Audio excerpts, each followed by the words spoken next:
መከረኛዋ እናት። ውሃው ከመጠን በላይ ሞልቶ እየተምዘገዘገ ጥቀርሻ መስሎ ይታያል።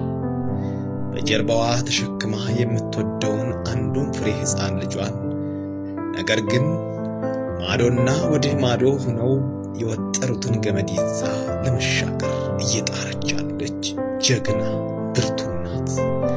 ይህ የሚኖር ሕይወት እንጂ ድራማ እንዳይመስላችሁ። በገጠሪቷ ኢትዮጵያም እንዲህ አይነት መሰል አደገኛና የሚያስፈራ ተምዘግዛጊ ወራጅ ውሃ ያለባቸው ድልድይ ያልተሰራላቸው ልጇን የተነጠቀች እናት ብዙ ነገሮች አሉ።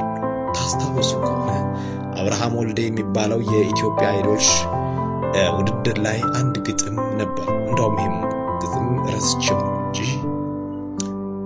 ዳዊት ጽጌ ዘፍኖታል። እናንተ አስታውሱ። ልጇን በውሃ የተነጠቀች እናት እንግዲህ ለልጇ ስትል ቀጥ ብላ ተሻገረች። ሕፃን ያዘለችው እናት። ይህችኛዋ ግን እንዳያችኋት ሰዎች ባይደርሱላት ኑሮ፣ ወንዶቹ ባይደርሱላት ኑሮ ውሃው ጠርጎ ይወስዳት ነበር። አሁን ሶስተኛዋን እናት እንመልከት።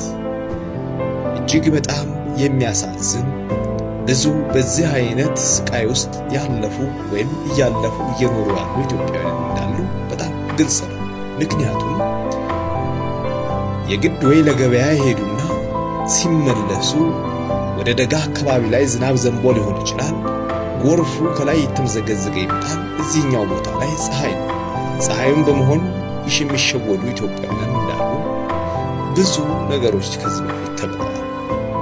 እናም ይሄ የሚኖር ትክክለኛ ሕይወት ነው። እጅግ በጣም የሚያሳዝን